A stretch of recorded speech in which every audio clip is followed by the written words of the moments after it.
everybody, welcome back to the Hawkins Hellfire Collective. I'm Zach Grubb. And I'm Devin Grubb. And today we were supposed to talk about an episode of Stranger Things, but we are doing another little minisode because we watched a breakdown of the Stranger Things stage show, and while I'm sure it's visually incredible, it may have destroyed the entire canon of Stranger Things. May have? Well, we don't know what they're going to do necessarily, but the Duffers have been very clear that the stage show, at least in its current form on Broadway, not necessarily the West End version. Yeah, because they changed that. Yeah, the current one on Broadway is 100% canon. Yeah. And it causes issues with every single season of the show, if I'm not mistaken. Maybe not season 2, but it causes issues with seasons 1, 3, and 4. Yeah, especially 4. Wait, season 2 was Bob Newby. Yeah. So yeah, it causes issues with every season pretty much of the show. Every season of the show. I am not happy. I really wanted to see this show, and now I don't. And I'm worried about the finale of the show itself, given what we found out from this breakdown. We watched a breakdown video, and then we watched another video about all the plot holes that this show, the stage show, essentially makes in the actual show that we have all loved for 10 years. Oh, to be fair, we watched the plot hole one because we were like, I wonder if he called out every plot hole we did. And he did. And he did. Michael J, right? That's the... Yes, the YouTube channel is Michael J. Mm-hmm. I think it's at Michael Jeeyt. Look him up. He does a great breakdown of the show itself. Yep. And his other content's really good. So give him a listen. He'll be... I will make sure his little handle is... yeah, he's going to be tagged in the description. Tagged in the description. So I'm going to say spoiler warning from here on out, because I'm sure, if you want to see the stage show, it's supposed to be very cool to watch, very visually incredible. Yeah, I mean, it was, I think, nominated and won, visual awards at the Tonys. It's supposed to be really cool and, really,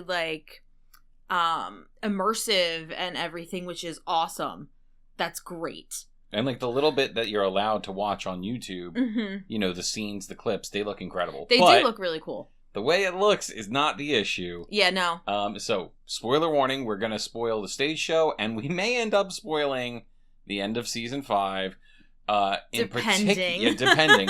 In particular, though, we are going to spoil what was in that suitcase little Henry found.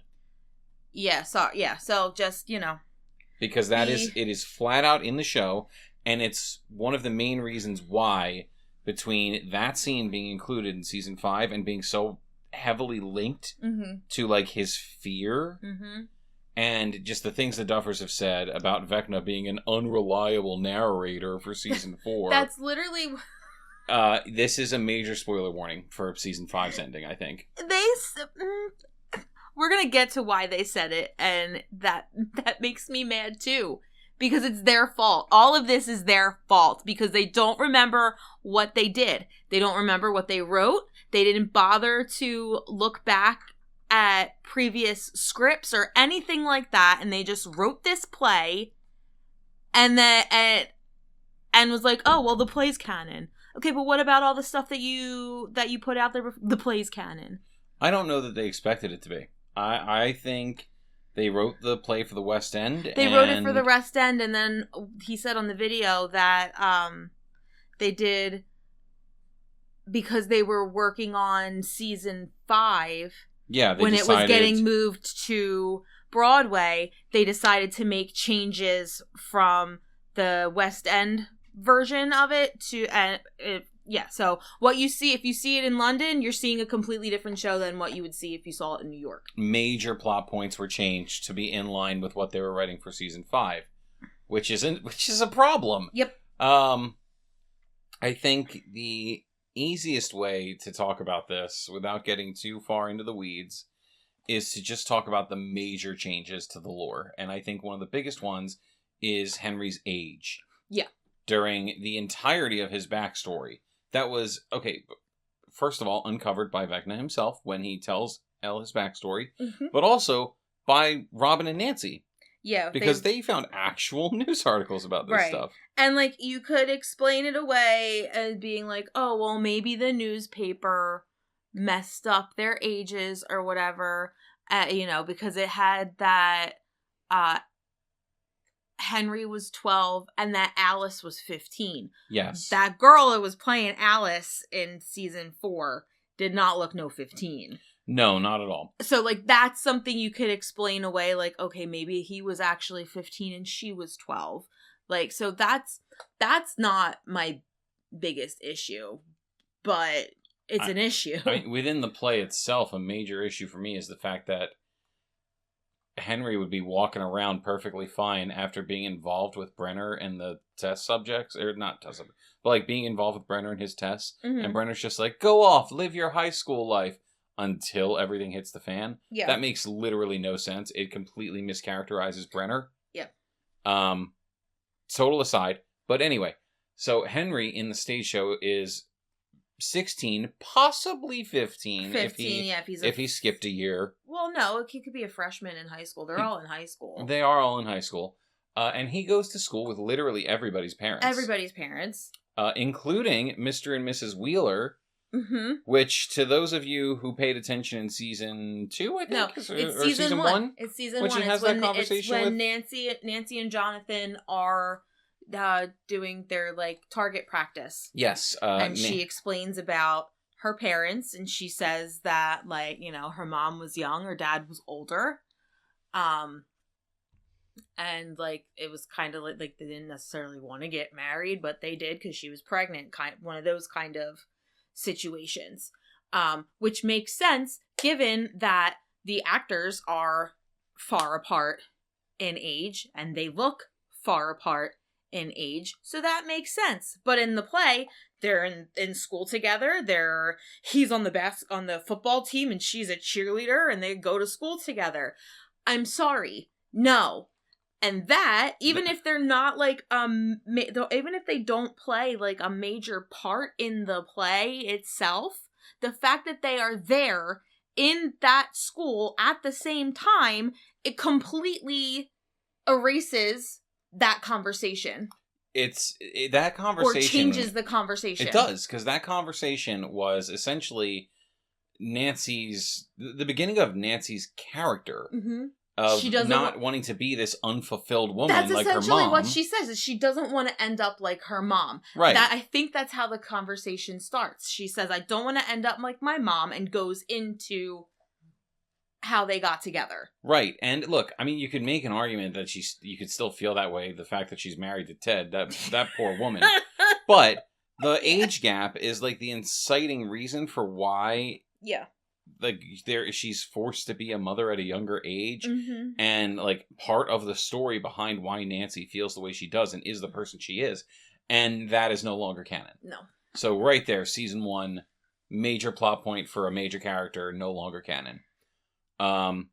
Also in the school, Lucas's parents, which fine. We don't really know much about Lucas's parents.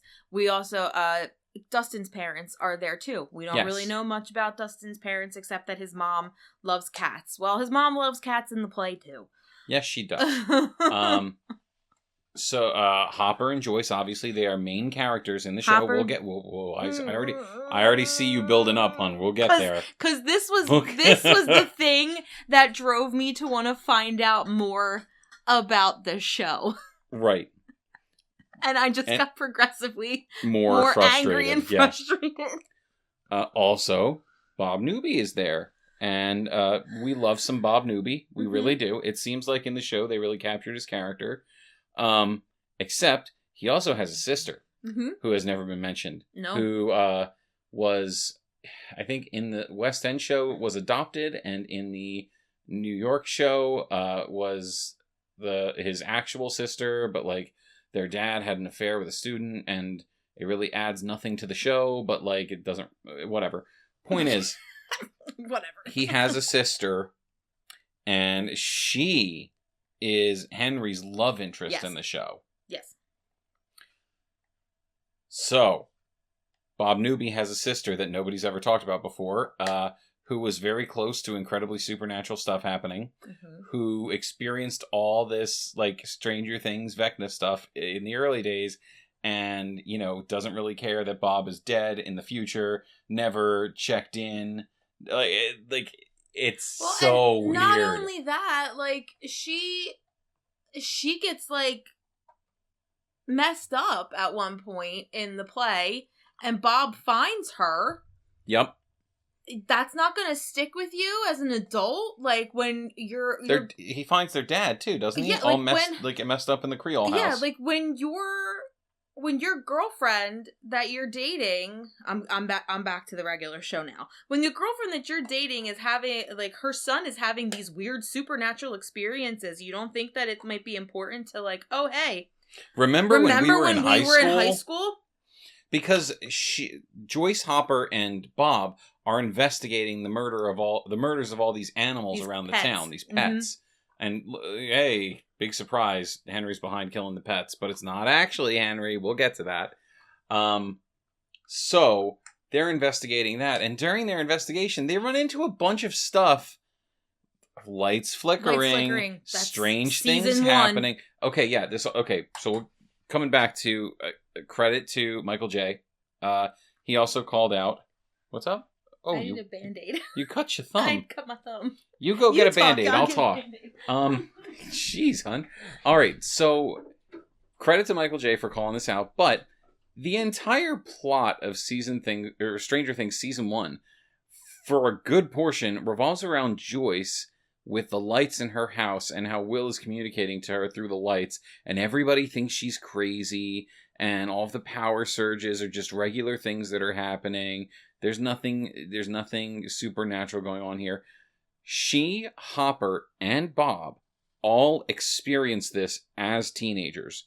They all went through it during the stage show. So this happening to Joyce is not the first time it's ever happened to her. It's also not the first time it's happened to Hopper in this new version of the canon. So the fact that he treats her like she's crazy in season 1 for these things happening completely negates anything from the stage show. The two cannot coexist. It's another piece of lore that was written for this show that completely obliterates motivations and, like, the general story of Stranger Things in season 1. I don't even know what you were talking about, but yes, I agree with you. I'm talking about the lights. Okay. So the fact that, Joyce, Hopper, and Bob all presumably experienced this lights flickering, craziness associated with supernatural things in the past. Yeah. And then in season 1, Hopper acts like Joyce is crazy because, how could this ever happen?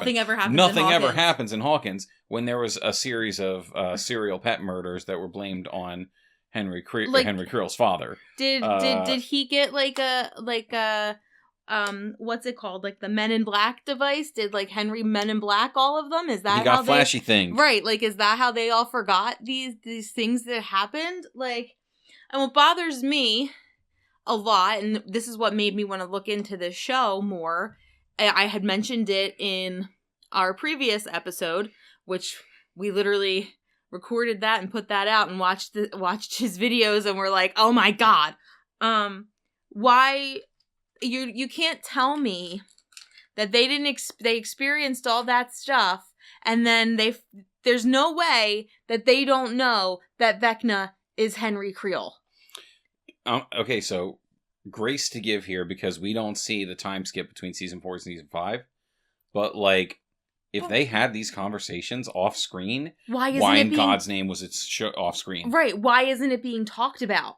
Right. At any point, there could even be throwaway lines about this, but they've decided to completely ignore it to keep the mystery alive until the finale, I guess? Right. Like, and to me, like, a complaint that I'm seeing about this season 5 in general is that people are like, why are they still explaining the Upside Down to everyone? You know what I mean? We don't have time for that. Okay, sure. Maybe we don't. I would much prefer I don't have a problem with them explaining the Upside Down, but I don't know, maybe explain how Henry, Hopper and Joyce are just okay with it being Henry, or like that. Let me know that they know. This person they went to high school with, had personal relationships with, because Joyce is the one who's putting on the play, who puts on a play in the show and casts Henry as the lead in the male. Play, because she sees chemistry between him and Bob's sister. Yep. She literally gets these two together, and then doesn't really care about the whole Henry / Vecna / one thing. Like, right. It doesn't make sense. It doesn't make sense. I'm going to go timeline on the show now real quick, because the show actually starts with the very first time that our world interacted with Dimension X. Okay, so you're going to get into this. Okay. So I don't have all the details. We only watched this video once. I don't think the details of it really matter for what I'm about to discuss. But essentially, a ship found its way into Dimension X somehow, was attacked by a Demogorgon. The ship's captain was infected with the Mind Flayer. Mm-hmm. So the Mind Flayer particles are in his blood. Also, this changed his blood type to something completely new, a blood type humans do not have. Fast forward to... Oh, also that guy was Brenner's father. Brenner's father. That is important detail. Mm-hmm. Important detail. Fast forward to some point in the future where a Russian spy steals the particles that were left behind after Brenner's father died. He steals them, ends up in a cave system. Oh, alarm bells going off for anybody watching season 5 right now. Mm-hmm. This Russian spy with a silver suitcase ends up in this underground system and is hurt somehow and found by a young Henry who was trying to help him. Mm-hmm. But the guy pulls a gun on him, and we all saw what happens. Mm-hmm. Henry opens up the suitcase, and this is what we don't see in the show, but I'm sure they're going to show us in the finale. And the Mind Flayer particles get into Henry. First issue. How do these particles exist without a link to the Upside Down? We didn't even talk about this episode yet, because this is the Turnbow Trap episode, and we never... Yeah, I don't... I'm going to be honest. I don't know where the whole podcast is going to go from here. I don't know if we're going to tackle each episode individually now, because this is too much. So, first issue. The particles get into Henry. How do the particles even exist without any kind of connection to the Upside Down? Mm-hmm. Because they are supposed to be cut off after that. Yep. Will does not have any of those particles left in him at that point when he gets disconnected from the Upside Down. He still feels that connection and feels that pull because he's attached to the hive mind, but he does not have those particles in him. They made that very clear. Mm-hmm. But Brenner's dad somehow did, and now Henry somehow does, even though there's no link between them and Dimension X, because the Upside Down doesn't exist yet, remember.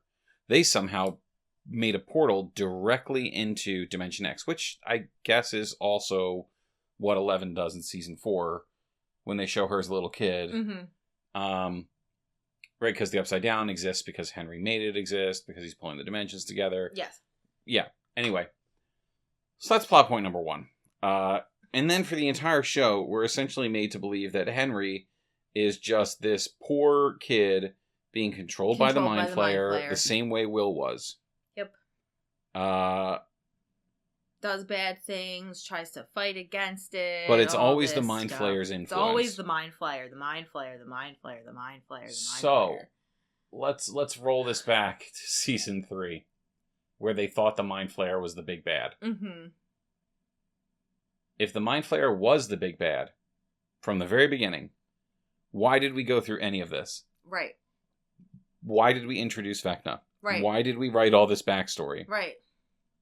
Why does Vecna tell 11 that after she threw him into this alternate dimension, that he pretends it's the first time he's ever seen, which is not true because he sees it in the stage show. Oh, mm-hmm. I'm sorry. No, it was true until they decided to change the canon of the show. Yeah, this is where they got asked their question. Right. And somebody pointed this out to them and they went, oh, well. Because he says that he saw, he saw this thing and he morphed it into a spider and he took control of it. Yeah. He took control of the Mind Flayer. With his powers. And when they were asked about it, because the show changes that, he said, well, you can't go off of Henry. He's an unreliable narrator. Is he? Or did you just forget what you said? No, they are unreliable right, narrators. They're unreliable. They realized they never wrote a reason for 11 and Henry to have powers, and they pulled it back to Dimension X and the Mind Flayer. Yeah. This was never the intention from the beginning. In an attempt to tie up loose ends and write something new, they retconned every single detail about these characters.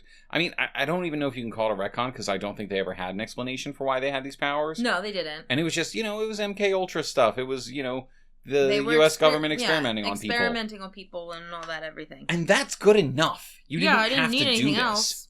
I bought it. So, for those out there saying that, Callie's vision that she showed to 11 of all the women being, forced to be pregnant with blood infusions from her is all fake. It is not, because we learned in the stage show that Brenner does the exact same thing with Henry's blood, and that's how all the kids were born. Yep. Including 11. Yep. So, by doing that, when the particles got into Henry, his blood type changed too, to that blood type. And you said that already. I may have. Yeah. I said it about Brenner's dad, but not Henry. So, when they infused Henry's blood into these kids, their blood type changed as well, and they got their powers. Also, shouldn't that mean that every one of these kids is connected to the Mind Flayer? Yep.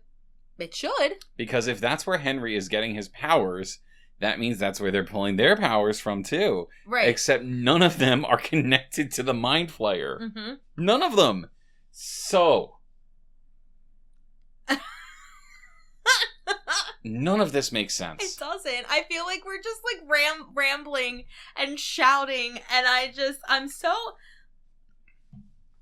so mad because I have been defending this season so hard. And now we feel like we know what we're walking into. Right, and now I feel like I feel like we know how it's gonna end, and it's not gonna be good. It's gonna be deeply unsatisfying. Yeah. Because they're gonna try to save Henry. Right. They're gonna try to redeem Henry by getting the Mind Flayer out of him. And I'm sorry, that's not okay with me. And a friend of ours sent me a TikTok today, and I don't know that I showed it to you. So your live reaction on the podcast.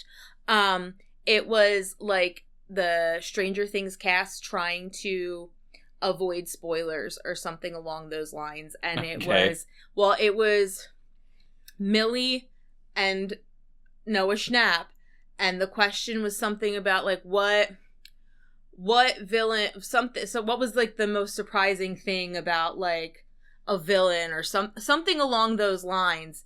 And Noah Schnapp goes, well, I would have to say it would be I want to say he says Vecna. And he goes, Vecna, because, well, and Millie cuts him off. And I'm like, okay, well, that freaking confirms what we are thinking. Yeah, so they're going to reveal that Vecna was never the big bad. The big bad was always the Mind Flayer, which is who they thought the big bad was in season 3. They were like, oh, the Mind Flayer's been behind everything up through season 3. And then season 4, the turn was supposed to be that no, he wasn't. He's actually the Mind Flayer was actually changed and manipulated. No, now we're gonna retcon it again. And no, the Mind Flayer's been in charge the entire time. Yep.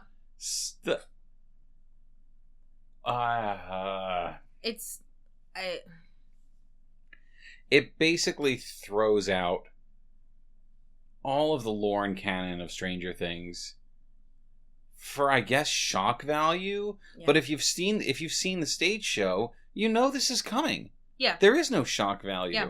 The second they showed that scene of little Henry in the, like, with the case, it's like, oh, okay, that's what they're gonna do. And like, to me personally, why did we need to have a whole show, a whole play about this character if he's not even the huge bad guy? Why did we need to know about his backstory if he's just being a puppet being manipulated by the Mind Flayer, why do we care? You know what I mean? Why do we care? You didn't give Billy a stage show and he was a puppet manipulated by the Mind Flayer, because that's what it is, essentially. It's a good question. Technically speaking... You know what I mean? Technically speaking, then, if the Mind Flayer particles give you the powers, which is what they have been insinuating here, shouldn't every single person the Mind Flayer took over in season 3 should have had powers? They should have. Billy didn't have any powers. He should have. But he should have, based on this. Will should have, too. Mm-hmm. Based on this, you should have. If you got taken over at any point by the Mind Flayer, that means that the particles were in you. You should have been able to do all kinds of stuff. Right, because I believe the stage show sets it up as Henry not having access to these powers until after the Mind Flayer was inside of him. Maybe they'll explain it away as saying those powers were latent. Mm-hmm. But then why the hell would the blood infusions give kids powers? Right. Why would it does not add up properly in a way that is deeply unsatisfying. I could have sworn, knowing that the show was about Henry, I thought that it was going to be us watching him become a villain. Yeah. I thought we were going to be getting a stage show that essentially showed you, like, the villain's journey. Mm-hmm. That he was going to be somebody you weren't necessarily rooting for through the show, but you were learning his history. Right, like, I thought all, like, because I knew about the relationship with him and Patty, and I thought that was, like, oh, cool, we're gonna get, like, they're gonna humanize him a little bit. Like, oh, he was just like us. Until he went full villain. Right. But instead, it's, he was just like us. And unlike Will, he couldn't beat the Mind Flayer. Right, he couldn't beat the Mind Flayer. So stupid. It's so stupid. Yeah. I am so nervous to watch the end of this show now. Yeah, me too. I'm gonna go in pretending that I didn't learn all this information. It's gonna be really hard. I'm trying to be optimistic. Your brother said it best that right now they haven't gone full Game of Thrones with their ending, but it does feel like they've gotten into lost territory. Like Lost Season 6 territory. Yeah. I think he's still pretty confident that it'll end there at like the Lost Season 6 level of what are you doing? Yeah. I think we're going full Game of Thrones. I hope not. I think we're going into just a deeply unsatisfying ending. I take it back. No. I think the individual character endings are going to be good. There's going to be stuff that is going to be good. There's been stuff throughout this entire season that has been good. Yes. And that's even with us knowing that a lot of the play before we knew about stuff with the play was involved in it. And we still thought things were really good. Like I said, we've been defending this season since its start. But, I feel like we're going to be okay with individual characters and certain aspects of the finale. I think the main thing that is going to make or break it for us is if they do what we think we're going to do with Vecna, being that he wasn't actually the big bad, the Mind Flayer was, and we're going to try to save him. Yeah. I don't think they're going to save him, but like the entire concept of this is not really the villain after doing such an incredible job of making him creating a villain. This villain. Yeah. Like, also, think about Jamie Campbell Bower in this role. Like, he took villain and ran with it and was so good as a villain. And now I was like, oh, you're not actually the villain anymore. Shush. Like, come on. It's like I just said earlier. I think the individual character endings are going to be good. I think there's going to be a lot of great resolution for our characters. Mm-hmm. And I think the resolution to the actual Upside Down, the Mind Flayer, Vecna is going to be terrible. Yeah. I have no faith in it whatsoever anymore. I'm still going to walk into this with the hope that they pull this out and I enjoy the ending. But unless they do a heel turn on what people are expecting now and are like, oh no, he's just straight up evil, I need that. You cannot try to redeem this character. Because if that's what you did, why did you make the 5th season? Mm-hmm. Like, it speaks to this issue that I've had with the Duffers from the very beginning of our podcast, when I decided to dive headfirst into their comic books for Stranger Things. Yeah, you did. I did, and I've talked about this on so many times throughout we went into a lot of like the interstitial stuff, right. The comics, the books, like they have this habit of saying this new thing that we wrote or signed off on is now canon in our universe. And the canon always either messes with something that was already established or gets thrown out during their next season. Yeah. Because they decided, oh, no, that's not what we want to do. We want to write it this way. Now this information is no longer canon. And what it feels like is that they wrote this stage show and said, seasons 1 through 4, that's not what we want to do anymore. Yeah. Let's go with this new canon. You can't do that after 4 seasons of a show. Yeah. You can't just decide that your story is different. Especially when the majority of your fans may not have the access to go to London or New York and see what you've done. Right. Like, they're gonna... and this finale that they're gonna try to explain everything they need to explain for this heel turn. And what? Like, Hopper and Joyce are just gonna remember at the last second that they went to school with Henry? Oh, that's right. He went to school with us. Right. Like, you're going to incorporate that information. Vecna, you mean Vecna was Henry? The person that I cast in my show who dated my ex-boyfriend's... My deceased ex-boyfriend's sister? Murdered by his hand. Basically. He sicked the Demodogs on them. He killed Bob. Yeah. Like...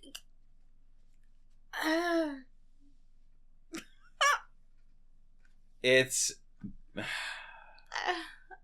I was so looking forward. I'm still looking forward to it. I'm still going to watch this. I still really want to watch it. Obviously. We're fans of the show. But the Duffers do not care about their own story. You know, we're on here ranting because we are fans of the show. Right. And, like, we don't take any issue with a lot of the stuff that's been going on, a lot of the things people are complaining about. I do want to call out that one big theory that's making its rounds about Will's coming out scene. Mm-hmm. About that. Do you want to talk about it a little? Because I have my own thoughts on it, but maybe you give the... I kind of buy it a little bit. All right, since you buy it, you can explain. But I think little bit. I feel like after I explain it and you say your piece, I'll be like, oh no, okay. My piece is literally just that they don't care about their own writing. Well, there's that. No, but there is a theory going around right now that Will was not fully Will when he did his coming out scene, based on everything that he was talking about. Stuff that he was talking about would have been things that Henry would have done.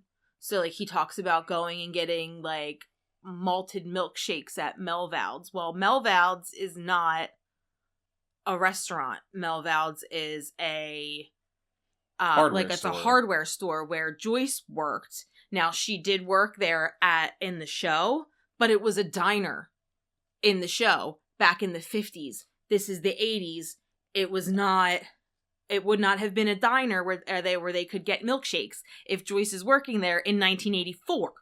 And I want to call it real quick, I think it's also entirely possible they forgot. Yeah, they forgot that Melville's was not a diner anymore when they rewrote it. You know, but he also talks about, you know, going, like, getting lost, like, he says lost in the woods. Lost in the woods. Getting lost in the woods. What a great memory, getting lost in the woods. That's not something... For the traumatic crap that Will went through, getting lost in the woods. Exactly. That's not something that Will would think back on fondly. They talk about, in season 2, they talk about how they don't cut through the woods anymore because of what happened to Will. So, like, what, again, could just be poor writing, or it could have a deeper meaning. I want it to have a deeper meaning because I feel like that gives the finale a little bit more oomph that I have kind of lost a little bit with with all the play stuff. But I understand where this theory is coming from. I don't want it to be true for two reasons. Well, actually, I don't want it to be true for one reason, and I also don't think it's true for another. Okay. I don't want it to be true because if it is, then that would mean the entire coming out scene, the emotionally gripping coming out scene, well, for most of us, was a lie. Yeah, okay. And a play by Vecna. And I don't see how that could possibly serve him.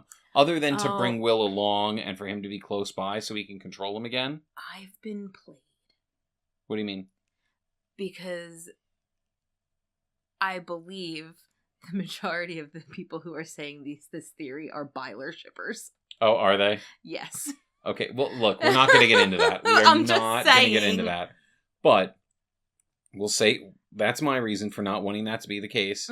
But also, I wholeheartedly believe that it's just them forgetting their own established universe.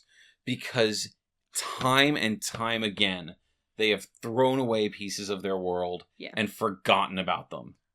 Like how Daenerys forgot about the Iron Fleet. My whole thing, it's just, you had season 4 ended in 2022. This season it didn't start airing until 2025. You had essentially, I'm going to give you 2.5 years to write and record and film this. They like to say that they change the writing as they go if it fits the story they're telling. So you can give them the full 3 years. Okay. So they had 3 years. You're telling me you didn't have enough time to go back and skim the pages of your previous 4 scripts to make sure that things were cohesive? And I'm going to be less charitable than that. I'm going to say they outwardly did not care. It doesn't seem like they did. Yeah. I'm not saying it's malicious, but I'm saying that if something contradicted the story they were trying to write in the moment, they did not give a shit. Because they don't expect that, because this also goes hand in hand with what you had said previously about, like, with Netflix and how, because they know half the people who are going to be watching it are going to be, scrolling on their phones, only half paying attention. So that stuff shouldn't matter. But there are still a handful of people who, when they watch the show, actually pay attention to it. And those are the people that are going to keep the show alive past its end. Mm-hmm. So those are really the people you should be writing your finale you should be for. Writing the finale for the people who, we're not the only Stranger Things podcast. We are not the only, by a long not shot. by a long shot. We are friends with a decent handful of other Stranger Things podcasts on our Instagram. And I know that only skims the surface. There are a lot more people who are super into this show. And it's not just people who have podcasts. Like, there are massive fans of this show. And you're doing those people a disservice. Yeah. I said this earlier today, and I'm going to say it here for the show. I am fairly confident that at least 2 days after this finale airs, we are going to be flooded with YouTube videos explaining where the show went wrong and why the stage show ended up ruining season 5 of Stranger Things. I'm calling it right now.